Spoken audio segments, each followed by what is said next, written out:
Page number 62, वर्ग 10वी. तुम्ही सर्वजण 10वीला आहात, लक्षात असावून आठवण करून द्यावी लागते. कोरोनाचा कालावधी गेला, आपल्याला माहिती नाहीये. आणि एपिटोम किंवा एपिटोम ज्या पद्धतीने पाहिजे भारतीय उच्चार तुम्ही करू शकता. एपिटोम ऑफ करेज, धैर्याचं प्रतीक, सर्वोच्च पातळीचं अशा पद्धतीने एपिटोम म्हणजे प्रतीक असं म्हणता येईल. दिशादर्शक, मार्गदर्शक. बऱ्याचदा अशा पद्धतीने आपण काय करतो की भूतकाळातील काही लोक असते, historical person, to get the inspiration from that particular person, some event, we created monuments. त्याचे आपण प्रतीक बनवतो, पुतळे बनवतो, चौथारा तयार करतो. एखाद्या कुटुंबामध्ये एखादा आजा फारच करामती असेल, सगळ्या गावाला राख लावून जर त्या आजाने प्रॉपर्टी जमा केलेली असेल तर मग त्या आजाचा चिरा बसवितात. असं दगडाचं काहीतरी करून ठेवतात शेंदूर लावून, म्हणजे तो आजा गेल्यानंतर. म्हणजे याने सगळ्या गावाला राख लावली, याच्याकडे 1 एकर वावर होतं, आता 150 एकर वावर झाला. तर अशा पद्धतीने त्याची आठवण म्हणजे प्रेरणा मिळण्यासाठी. या धड्यामध्ये इन्स्पायरेशन, या धड्यामध्ये तुम्हाला एका शास्त्रज्ञाची ओळख करून दिली की ज्याचा संबंध जीवन आपल्याला अतिशय मार्गदर्शक आहे. तर बघूया काय सांगितलंय यामध्ये. लेखक सुरुवातीला इथं तुम्हाला सांगतो, we often tend to hide behind our weakness.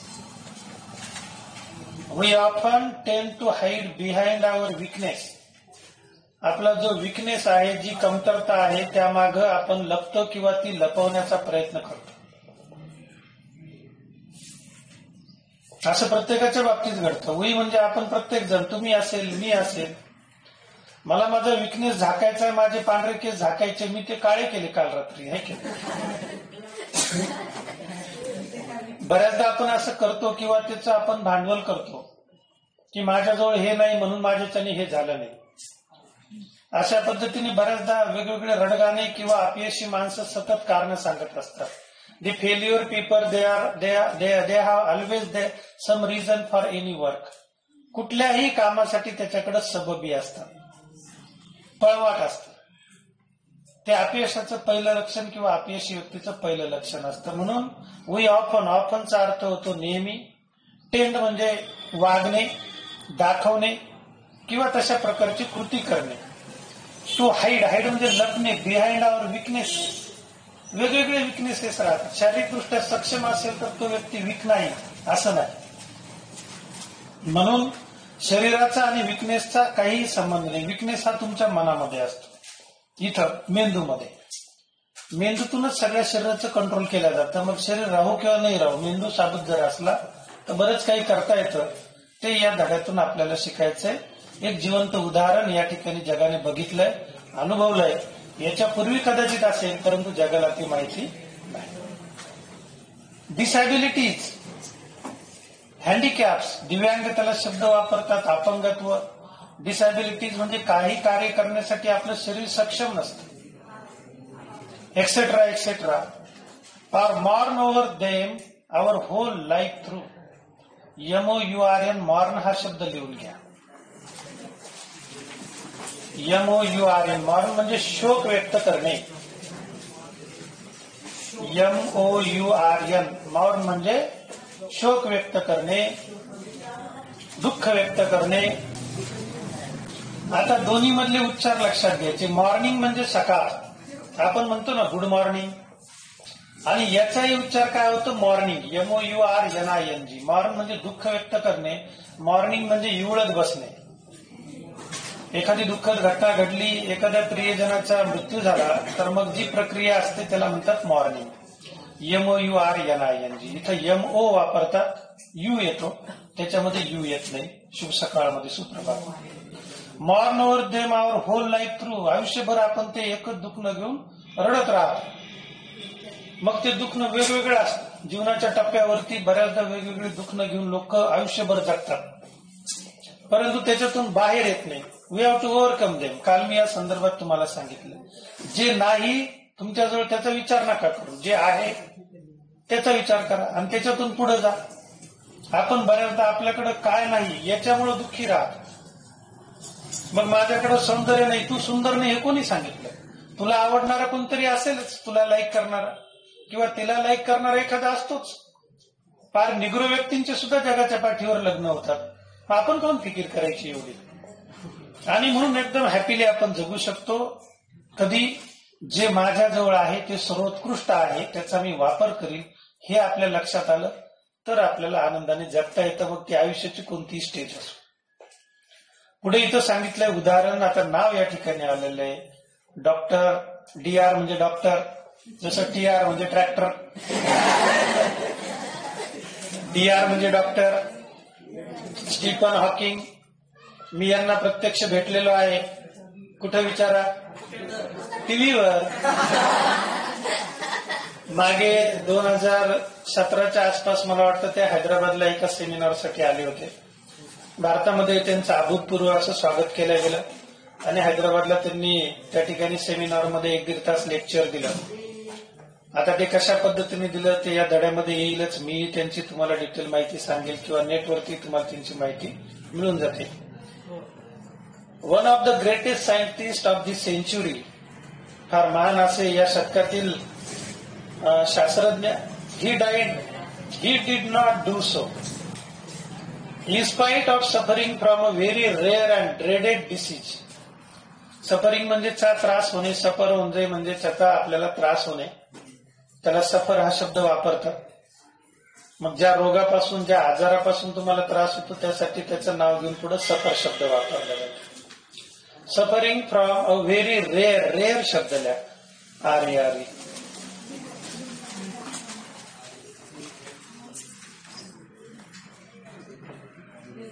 दुर्मिळ, क्वचितच.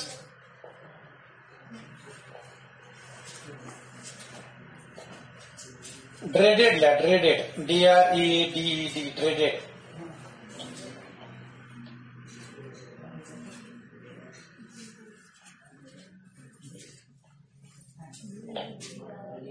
ड्रेडेड, भयानक.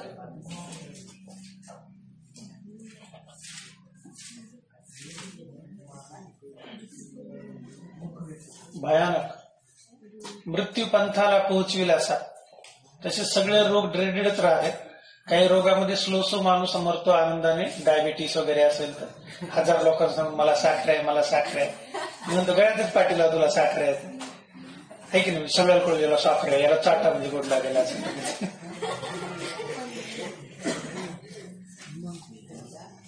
ड्रेडेड डिसीज म्हणजे रोग, तुम्हाला माहिती, अतिशय भयानक असा, क्वचित आढळणारा, म्हणजे काही कोटी लोकांतून एखाद्याला होणारा असा आजार त्यांना झालेला होता. तरी देखील ते या शतकातील महान शास्त्रज्ञ आहेत. Doctor Hawking continued his research undaunted. त्यांनी त्यांचं संशोधन सुरूच ठेवलं. अनडाउंटेड शब्द लिहा.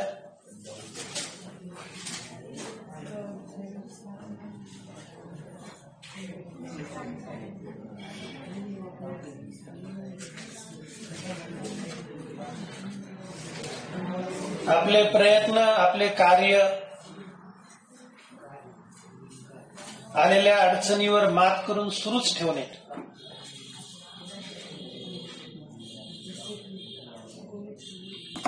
ते कार्य त्यांनी आजारी पडल्यानंतर सुद्धा सुरू ठेवलं. एक्झाम्पलरी करेज, एक्झाम्पल म्हणजे उदाहरण, should inspire us to do our best even under trying circumstances. पुढचा शब्द आहे सर्कमस्टन्सेस, कारण सर्कमफरन्स आपल्याला वर्तुळामध्ये माहिती आहे. वर्तुळाच्या परिघाला काय म्हणतात? सर्कमफरन्स. इथं काय आलंय? सर्कमस्टन्सेस म्हणजे परिस्थिती. परिस्थिती कोणतीही असू, फेवरेबल असू, अनफेवरेबल असू, आपल्या सोयीची असू किंवा अडचणीची असू, आपण आपले प्रयत्न मात्र सुरू ठेवायचे. म्हणजे आपण त्या परिस्थितीवर विजय कधी प्राप्त करू शकतो? जेव्हा आपण त्या परिस्थितीवर मात करायचा प्रयत्न करू तेव्हा. आपण जर मात करणं सोडून दिलं तर परिस्थिती तुमच्या उरावर येऊन बसणार. याचं या ठिकाणी उदाहरण आहे की परिस्थितीवर मात कशी करायची, आपल्याजवळ जे आहे त्याचा उपयोग कसा करायचा. आपण सर्वसाधारणपणे विद्यार्थी दशेपासून माझ्याकडे काय नाही यामध्ये आपण जास्त दुःखी राहतो, जास्त नाराज राहतो आणि त्याचाच आपण विचार करतो आणि त्या विचारामध्ये आपल्याला प्रेरणा मिळत नाही. म्हणून जे नाही त्याचा आपण जास्त विचार करण्यापेक्षा जे आहे ते बघायचं आणि त्याचा जर तुम्ही विचार केला तर मग तुमच्या जीवनातले बरेचसे प्रॉब्लेम सॉल्व्ह होते. ज्यावेळेस मी विचार करतो माझ्याकडे हे नाही, मी पाहतो माझ्याकडे काय आहे आणि मग लक्षात येतं तर लोकांकडे तेही नाही. आपल्याकडे 2 पाय आहेत, असे काही लोक आहेत की त्यांना 2 पाय नाही, 1 पाय नाही, तरी ते जीवन जगतात. आणि म्हणून त्यांचा जर आपण आदर्श घेतला तर आपण स्वतःला भाग्यवान समजलं पाहिजे की माझ्याकडे पाय आहे. मला सायकल नाही शाळेत जायला, माझ्या पालकांची परिस्थिती नाही आहे सायकल घ्यायची, परंतु देवाने मला पाय दिलेत. 12 वाजता शाळा आहे, मी पळशीला राहतोय, घरातून 10 वाजता निघणार, 12 वाजेपर्यंत शाळेला पोहोचेल. हे बऱ्याचशा म्हणजे साध्या साध्या अडचणी हे एक प्रकारचं अपंगत्व असतं. कालच्या पिरियडमध्ये सांगितलं, आजही वापस सांगतो. सकाळी समजा 7:30ला शाळा आहे किंवा 7:30ला क्लास आहे, मला अपडाऊन करायचे, 9:30ला क्लासला यायचे, सकाळी 7 वाजता आमच्या गावातून गाडी येते. आई सकाळी स्वयंपाक करू शकत नाही, डब्बा ते देऊ शकत नाही, पण तू स्वतः करून घेऊ शकते ना. पहाटे उठ ना तू 4-4:30ला, पोट तुझं, पोट तुला भरायचंय. मुलगा असो की मुलगी असो, स्वतः स्वयंपाक करायचा, 1-2 पोळ्या भाकरी जास्त टाकून ठेवायच्या घरच्यांसाठी आणि आनंदाने डब्बा घेऊन यायचा. परंतु आपलं अवलंबित्व असतं, माझ्याकडे हे नाही, मला डब्बा नाही, मी जाणार नाही, नको जाऊ, तुमचा आयुष्य आहे ना, त्यांना काय फरक पडणार आहे. म्हणून आपल्या आयुष्याची लढाई आपल्याला लढायची असते, असा हा चॅप्टर आपल्याला सांगतो. बघूया आता काय. Exactly 300 years after the death of the great scientist Galileo Galilei या शास्त्रज्ञाचं नाव तुम्हाला भूगोलामध्ये बाप्पा सरांनी शिकवलं असेल किंवा निदान तुम्ही ऐकलं असेल. काही युरोपियन कंट्रीच्या पिक्चरमध्ये येतात. गॅलिलिओ गॅलिली नावाच्या या शास्त्रज्ञाने पहिल्यांदा दुर्बीनचा शोध लावला. हबल नावाची दुर्बीन शोधली असं माझ्या वाचनामध्ये आहे. त्याला ग्रह तारे बघायचा शौक होता, म्हणजे तो संशोधन करायचा. आपल्यासारखं कोणाकडेही बघत नव्हता, तो वरच बघायचा, म्हणून त्याला चांगलं दिसलं. आपण आजूबाजूला बघतो, खाली काय ते पाहत नेऊन आपल्याला ठेचा लागतात, म्हणून थोबडावर पडतो आपण. तर बघूया काय त्याचं. 300 वर्षानंतर doctor Stephen Hawking was born in Oxford. बघा, जन्मही चांगल्या गावात घेतला, जगप्रसिद्ध अशी ऑक्सफर्ड युनिव्हर्सिटी त्या ठिकाणी. ब्रिटन, इंग्लंड या देशामध्ये हे विद्यापीठ आहे. ऑक्सफर्डच्या आपल्याकडे डिक्शनरी पण आहे. खूप जणांचं स्वप्न असतं की ऑक्सफर्डमध्ये शिकायला भेटावं. योगायोगाने निसर्गाची कमाल बघा. Doctor Stephen Hawking was born in Oxford. किती कमाल आहे. निसर्गाने त्यांना ऑक्सफर्डला जन्माला घातलं, आपल्या आष्टीत जन्माला घातलं असतं तर गल्लीत सुद्धा कोणाला माहिती झालं नसतं कोण आहे म्हणून. म्हणजे बरेच चांगलं तिकडे जन्माला आला नसता. इथं जिल्हा परिषदच्या शाळेमध्ये जाऊ तो बेजार झाला असता. उरला सुरला तो लाल बहादूरला गेला असता, किंवा खूप झालं तर आमच्याकडे महाराष्ट्रातील नंबर 1 ची शाळा सिद्धेश्वर माध्यमिक विद्यालयात आला असता आणि मग त्याला काही सायन्सचा नाद लागला नसता, आहे की नाही. तर बघ चांगलं झालं. Stephen Hawking was born in Oxford, London. नीट बैस विश्वजित फाउंडेशन वर नको करू. लंडन इंग्लंडमध्ये राजधानीचं शहर, जगातलं सर्वात मोठं असं विमानतळ या ठिकाणी आहे, हिथ्रो विमानतळ.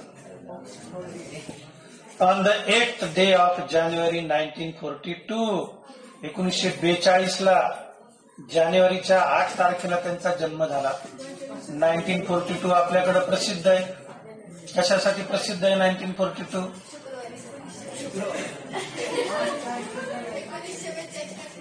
हा, 1942 कशासाठी प्रसिद्ध आहे सांगा. योगेश म्हणतो दुसरं महायुद्ध. बरोबर आहे, एकदम परफेक्ट आन्सर आहे. अजून कशासाठी प्रसिद्ध आहे?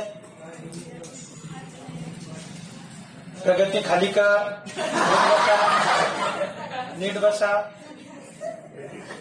सांगा 1942 कशासाठी प्रसिद्ध आहे? पिक्चर आला होता 1942, लव्ह स्टोरी, मनीषा कोइराला आणि अनिल कपूरचा, आहे की नाही. आणि खबर ना, एक लड़की को देखा तो ऐसा लगा, है ना? होता ना पिक्चर? ओके, चला बोलू नका, पुढे बघूया. 8th day of January 1942, त्यांचा जन्म 8 जानेवारी 1942 ला झाला. नाही का, माझ्या पिक्चरचं नाव आहे ना. 1942 ला काय कांत्र पिक्चर होते? मला, मी तो पिक्चर बघितलेला, त्याच्यामुळे मला माहिती. 1942 लव्ह स्टोरी असं काहीतरी नाव आहे, आणि फार सुंदर असे गाणे त्याच्यामध्ये. आणि हे जे आता गाणं म्हणलं, हे मनीषा कोइराला आणि त्याने व्हाईट ड्रेस वरती शूट केलेलं आहे. हा हा, जैसे खिलता गुलाब जैसे सुबह की धूप जैसे, असं काहीतरी आहे ना. आपण उद्या ते गाणं ऐकूया, आज ऐकलीच. Little did his parents know that one day their little boy would be hailed as one of the greatest scientists of the century. लहान असताना त्यांच्या पालकांना थोडी कल्पना होती की एके दिवशी त्यांच्या मुलाची जगभरामध्ये या शतकातील सर्वोत्तम शास्त्रज्ञ म्हणून प्रशंसा होईल. हेल्डला शब्द HILED, हेल्ड. जग जाहीर होणे, मान्यता मिळणे, प्रशंसा होणे, जगात नाव झालं. म्हणून येणारी पिढी ही मागच्या पिढीपेक्षा खूप हुशार असते. जसे तुम्ही माझ्यापेक्षा खूप चाबरे आहात.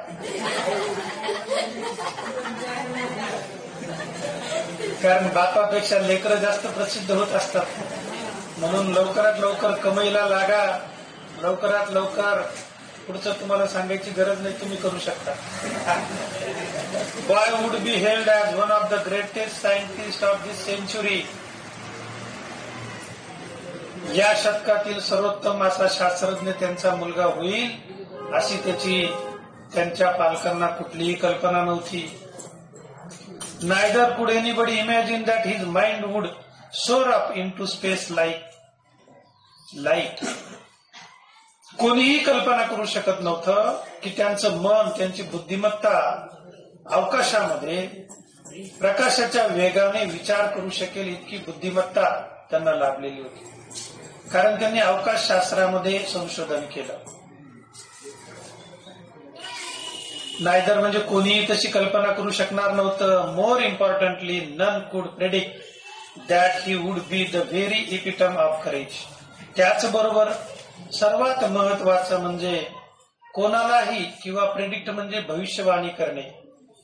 प्रेडिक्ट म्हणजे भविष्यवाणी करणे, भविष्यातल्या घटनाबद्दल जाहीररित्या सांगणे, त्याला म्हणायचं प्रेडिक्ट. PREDICT, प्रेडिक्ट म्हणजे भविष्यवाणी करणे. आपण त्याला फेकाफेकी करणं असं मराठवाड्याच्या भाषेमध्ये म्हणतो. दिनू पुढं बघ, धडा पाहिला नाही 3रीला. कमल चटई अंथर, दिनू नळ सुरू कर, असं काही धडा होता ना. छगन खिडकी लाव, असं काही होतं का धडा?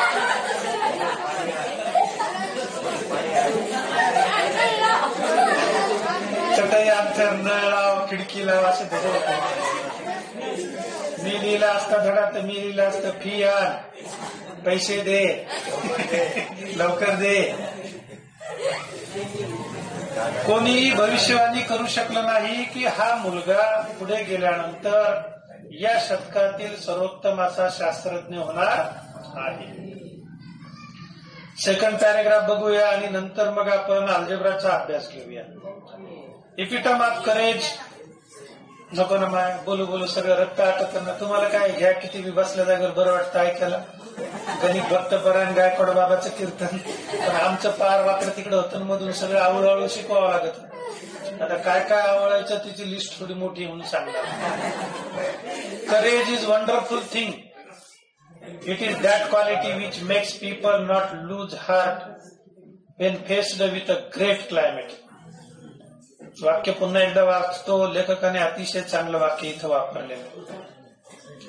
Courage is a wonderful thing It is that quality which makes people not lose heart when faced with great calamity किंवा calamity. Calamity हा शब्द वापरला जातो मोठं संकट. जसं आपल्याकडे कोरोनाचं संकट आलं. संकट आल्यानंतर या जगामध्ये असे कैक उदाहरणं घडले अगणित की सर्वसामान्य लोकांनी संघर्ष केला आणि धैर्याने ते पुढे आले. आपल्याजवळ खायला दाना नाहीये, घरातला सगळा किराणा संपलाय, वडिलांना काम नाही कारण लॉकडाऊन मध्ये सगळ्यांना घरात बसावं लागलं, जेवायला अन्न नाहीये, भीक मागायला जाता येईना, वडिलांची मुलगीच राहायची. झोपडपट्टीमध्ये मुंबईच्या एका साईडला कुठतरी फुटपाथवर 2 जण राहायचे. असे काही कुटुंब दिवसभर काम करतात, फुटपाथवरती राहतात, झोपतात, त्यांच्या पिढ्या सुद्धा तिथंच जन्माला येतात. ज्यांनी प्रगती केली ते घरात जातात, बाकीचे बिचारे तिथंच राहतात. तर ही मुलगी पेपरला बातमी आली होती, ओरिसा मधली काहीतरी होती, आणि मग आता गावाकडे जायचं, खायला काहीच नाही, त्यांच्याजवळ सायकल होती. 50-60 वर्षाची, म्हणजे पेपरला बातमी आली, टीव्हीवरती बातमी आली, अशा त्या वडिलांना तिने सायकलवरती बसवलं आणि जे काही तिचं तुटपुंज सामान होतं ते सामान घेतलं आणि त्या मुलीने 1100-1200 किलोमीटर प्रवास केला. वडिलांना डबल शिफ्ट सायकलवरती घेऊन गेली गावाकडे. म्हणजे ती रडत बसली नाही, कोणाला शरण गेली नाही, तिच्याजवळ मार्ग सापडला तिला की आपल्याजवळ सायकल आहे. दरमजल करत करत करत आणि जेव्हा ते मीडियाच्या लक्षात आलं तेव्हा तिचा इंटरव्ह्यू टीव्हीवरती आला. परंतु तोपर्यंत ती गावात पोहोचलेली होती आणि तुमच्याच वयाची 15-16 वर्ष काहीतरी त्या मुलीचं वय होतं. अशा पद्धतीने तिने त्या ठिकाणी खूप मोठं करेज, धैर्य आपल्याला दाखवलं. 1-2 मिनिटांमध्ये आलो मी त्यांना बोलून. गोंधळ कमी करा. कोणती ओळ झाली? कॅलॅमिटी लिहिला शब्द with a great calamity. Great calamity, CALAMITY, महासंकट. कंसातल्या कोरोनासारखं भयानक. सुरुवातीचे 2-4 दिवस या महाभयानक संकटामध्ये लोकांना मजा वाटली, परंतु 2-3 दिवसानंतर लक्षात आलं की त्यांना खाली फाउंडेशनला आता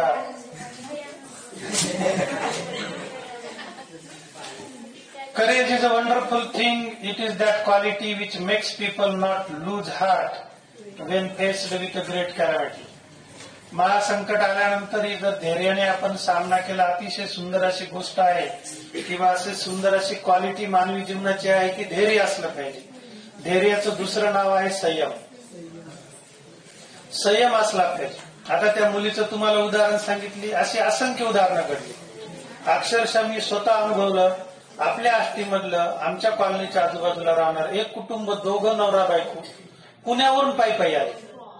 पुण्यावरून आष्टीत पायी आले, ते पण 2 लेकराला सोबत घेऊन. इथं आमच्या वरच्या कॉलनीमध्ये राहतात, पुण्यावरून आले. बरंच लांब आहे पुन्हा इथून, परंतु अशा पद्धतीने अशा अनेक उदाहरणं घडले. तर या लोकांचं कौतुक यासाठी. प्रतीक्षा नीट बसत जा, मुलं माझी मोठी झाली आता. तर खरंच मोठे झाले म्हणून तुम्हाला असं यायला. कोरोनामध्ये अशी असंख्य उदाहरणं घडली. या धड्यामध्ये डॉक्टर स्टीफन हॉकिंगचंही करेज, धैर्य आपल्याला पाहायला भेटतं. It would not be an exaggeration आपण शब्द लिहूया, to say that doctor Stephen Hawking is a living legend of cosmology. अगोदर या वाक्याचा अर्थ घेण्यापूर्वी एक्झॅग्रेशन शब्द लिहा.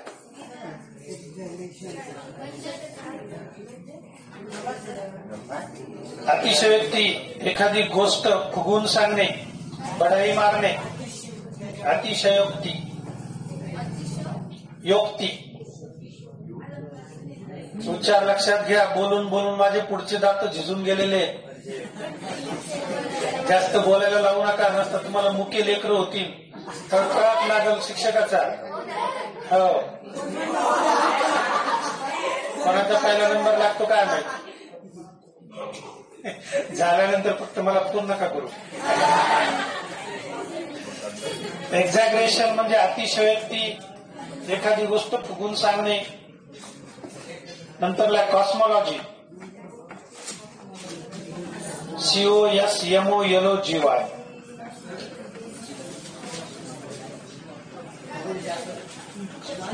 कॉस्मॉलॉजी विश्व निर्मितीचे शास्त्र, ब्रह्मांड निर्मितीचे शास्त्र, ब्रह्मांड निर्मितीचे शास्त्र.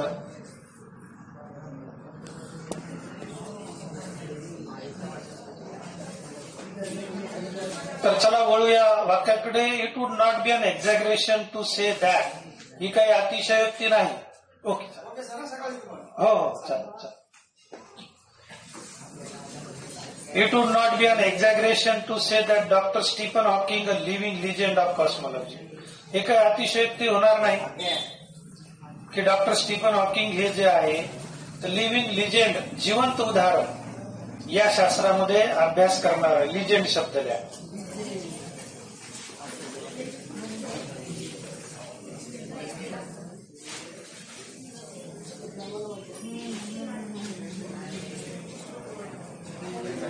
जिवंत घटना,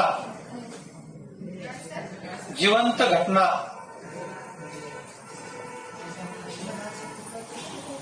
कामा जिवंत उदाहरण,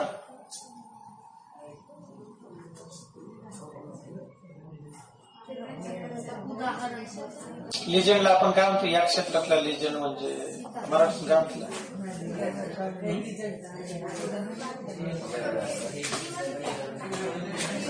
घटना, उदाहरण, सर्वोत्कृष्ट. Living legend of cosmology. कॉस्मॉलॉजीचा अर्थ लिहिला विश्व. Is the very personification of courage. Personification लिहा. Personification of courage and hope.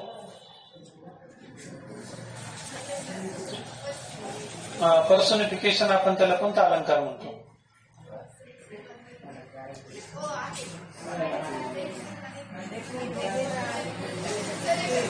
Personification. ज्वलंत उदाहरण असेल.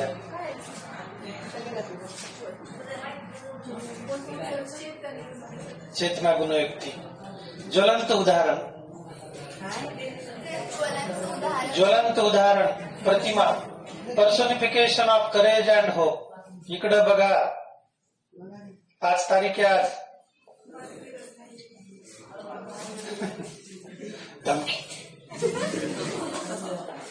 Personification of courage and hope, धैर्य आणि आशा याचं एक ज्वलंत उदाहरण जगापुढं डॉक्टर स्टीफन हॉकिंगच्या रूपाने आपल्याला पाहायला भेटतं. हजारे पुढे बघ Rahul. Except his mind, except his mind. एकाखाली एक शब्द लिहा. हे साधारणतः शब्द उच्चारामध्ये लक्षात ठेवायचे. EXCEPT. एक्सेप्ट म्हणजे च्या शिवाय. EXCEPT लिहिला. एक्सेप्ट म्हणजे च्या शिवाय. मुलांनी आणि मुलींनी, तरुण वयातल्या मुला मुलींनी हा शब्द चांगला लक्षात ठेवा, त्याच्यासाठी लिहून देतोय. याच्यात जवळचाच शब्द आहे ऍसेप्ट. ACCEPT. ACCEPT.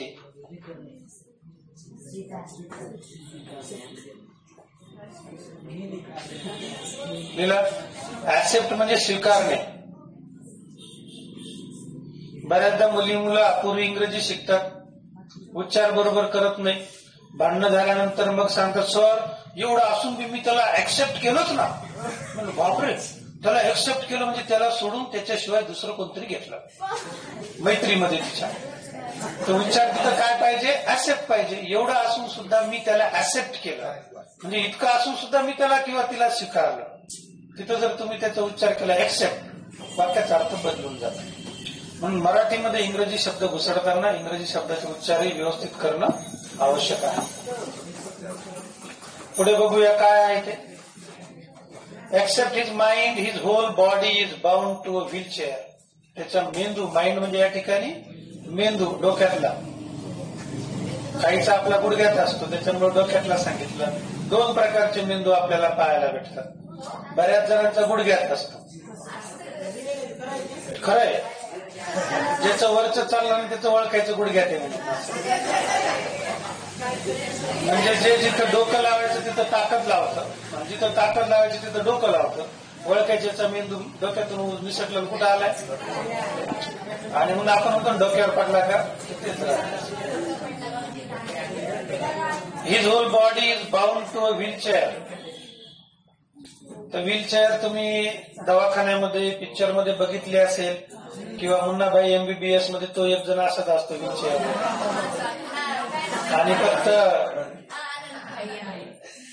आणि तो फक्त मुन्नाभाईला डोळा मारतो. तेच काय एकदम शार्प डोळा मारतो.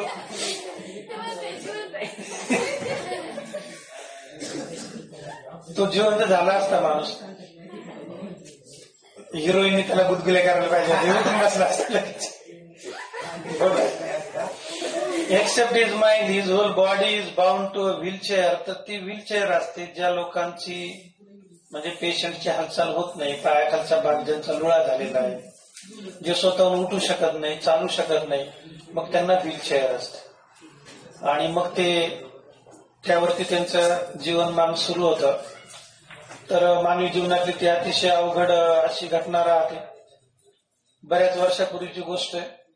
त्यावेळेस I think I use to for French cut. माझ्या दाढीचा शेप फ्रेंच कटचा होता, आणि रविवारी मी गावात गेलो. 10 वर्ष झाले असतील त्या गोष्टीला, 10-12 वर्ष. आणि आपल्या इकडे राठोड कॉम्प्लेक्स नाही का, राठोड कॉम्प्लेक्स मध्ये मी कोणती मुलं होती मला आठवत नाही, त्यांच्याकडे दाढी करण्यासाठी गेलो. आणि मग एक अपंग व्यक्ती त्या ठिकाणी आली, व्हीलचेअर सारखं ते 3 चाकी सायकल रिक्षा, खालचा भाग त्या व्यक्तीचा अपंग होता. तर मी म्हणलं ऍज अ नोबल सिटीजन, एक सभ्य नागरिक या नात्याने माझा नंबर होता. मी उठलो नाही, म्हणलं हा. मी पहिल्यांदा त्यांना बघितलं तिथपर्यंत आले. रात्रीचे 8-8:15 वाजलेले होते. म्हणलं मग त्यांच्या अगोदर करा, मी बसतो थोड्या वेळ. मग त्यांची ज्यावेळेस म्हणलं आता यांची काय दाढी करायची, अर्धा तासात होऊन जाईल, आपण 9 वाजता घरी जाऊ जेवायला. मला घरी यायला 10:15 वाजले. अनबिलिव्हेबल गोष्ट होती. अशोक असतो ज्याचा त्याचा, त्या गृहस्थाची दाढी, पुन्हा ते त्यांचं काय ते चेहरा धुणं, नंतर ते मसाज. म्हणलं बाप रे, एवढं काय करायचे या व्यक्तीला. मी म्हणलं आपलं सगळं असं नाही, आपण फक्त तुरटी लावतो, बाकी काही लावतच नाही. पहिल्यापासून जेव्हापासून दाढी उगवायला सुरुवात झाली तेव्हापासून तो इतका वेळ लागला. तर काही असे चमत्कारी काही लोक राहतात. मग इकडून तिकडून भागवली झालं. आपला नंबर कशाला 1-1.5 तास त्या व्यक्तीला लागला. तिथं 10 माझा नंबर लागला. म्हणलं होऊ दे लवकर, मला ते बसल्यावरच झोप यायला लागली. तर असेही काही प्रकार पाहायला भेटतात. इथं तसं काही नाही. धड्यामध्ये धडा सिरियस आहे, इन्स्पायरेशनचा आहे.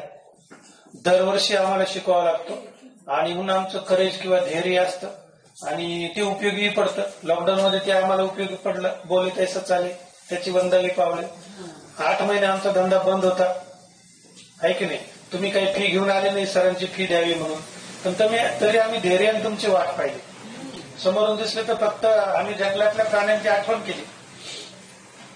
समोरून दिसले कोणी दुनू वगैरे तिकडे जाताना, की जंगलातले जेवढे काही प्राणी होते ते आम्ही बांधून ठेवले, मोकळे काही सोडले नाही. घोडा एक होता त्याच्यामध्ये, राहू दिला आमच्या जवळच. Thanks to cruel quirk of fate. Quirk of फेटल्या. His whole body is bound to wheelchair. फक्त डोक्यातला मेंदू शाबूत होता. डॉक्टर स्टीफन हॉकिंग्स व्हीलचेअर वरतीच त्यांचं संपूर्ण आयुष्य गेलं. 17-18 वर्ष वयानंतर. क्विरकॉप फेट ही इंग्रजी भाषेमधली फेट आहे, म्हण आहे, काय म्हणते वाक्यप्रचार आहे. त्याचा अर्थ लिहा. अनपेक्षित दैवाचा घाला. दुर्दैव, दैवाचा घाला, दुर्दैव.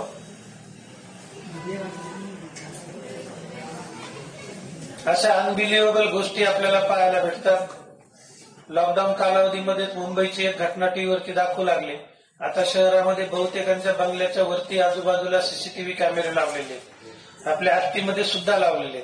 म्हणून रात्री बस स्टँडवरून येताना तुम्हाला वाटत असेल मला कोणी पाहिना, तुम्ही कुठं पण आपलं लघवी करता तर तुमची शूटिंग होईल.